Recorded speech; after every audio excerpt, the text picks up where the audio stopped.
All right, you guys, it's time for Friday Flicks. We've got Chuck and Pam in studio. We are reviewing two movies, Glass and Ben is Back. What are we doing first? I let you guys choose every time. I think Ben is Back is first. Okay. Ben is Back. We'll go with I've heard about this movie. We've got Julia Roberts in it, right? So what is it about for people who aren't familiar? We do. Actually, we've got two great movies this year. I think I liked Beautiful Boy a little bit more than Chuck did, but two movies that deal with drug addiction, and unfortunately drug addiction with a young adult.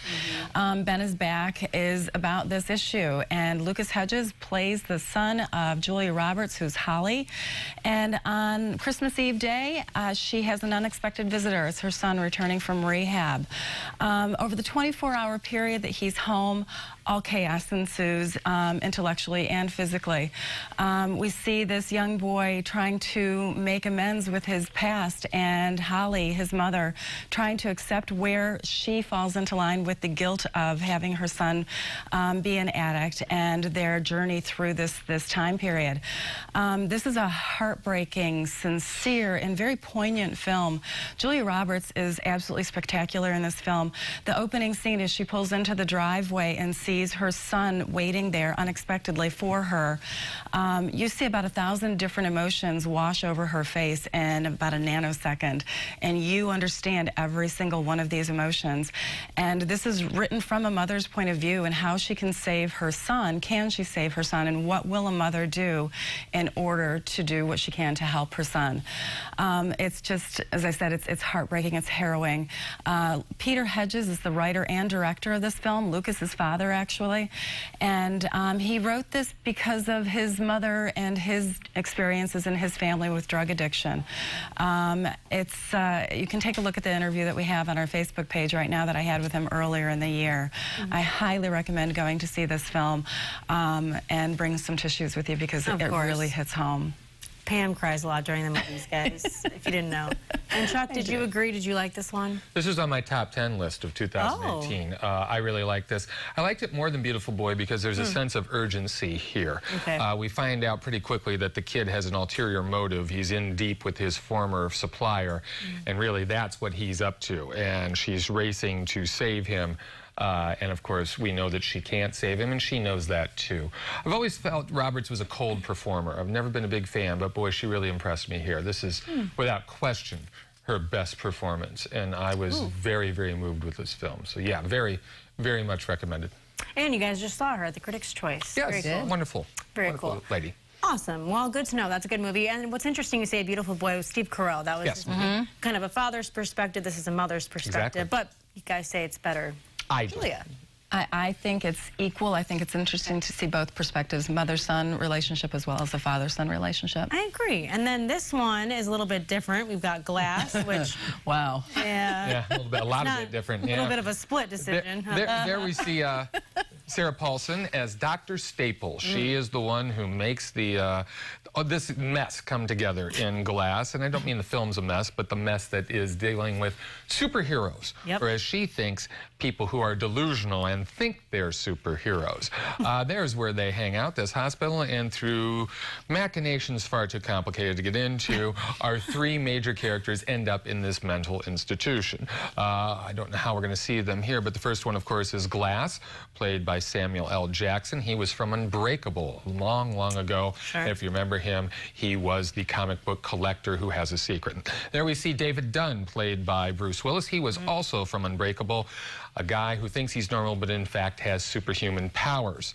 And then the guy in the middle, of course, was Crumb, played by James McAvoy from Split.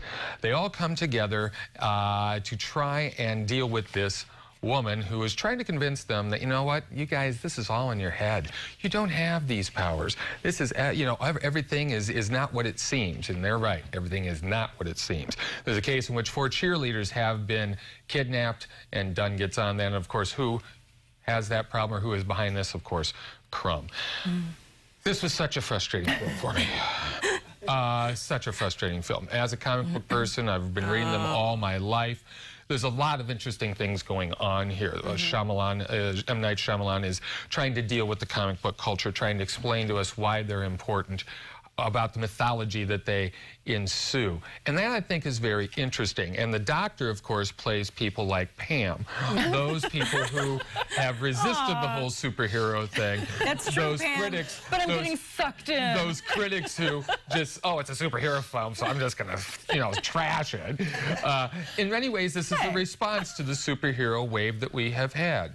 And it's Shyamalan's attempt to justify these films and say that they are important. So did you like it? I don't know. I'm going to see it again. No, really, I don't know. I'm trying to figure out your answer. I don't know myself, because I'm going to see it again. I like a lot of things in it. I don't like the execution so much. The film's too long. Sure. Film's too long.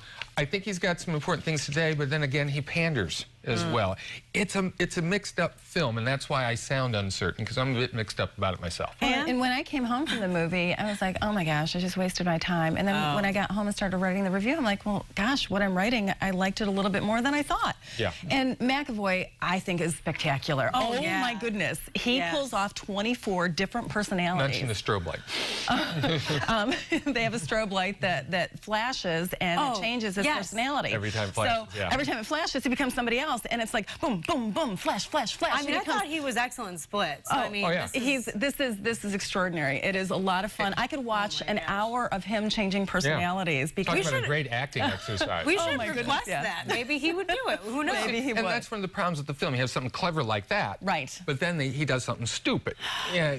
It's those silly little setups that you expect from bad horror films. Yeah. And that's what he utilizes. And instead of just capturing what we have with McAvoy and Samuel L. Jackson, Willis is a little cardboard, but he adds in his element as well. If he would have just focused on that, it would have been a lot better. Yeah. And yes, making fun of the superhero thing, yes, I do. And it was funny in the movie. It was, It was funny. No it made fun of itself. Yeah. You know what? So we may revisit this. Yeah. I say it again, you're split, right? I'm just saying, it's true. I just want to know what personality I'm walking out of here with. Oh, I think about that every day. Flash the lights and we'll never know, right? Hey, let's get a strobe light in here, Don.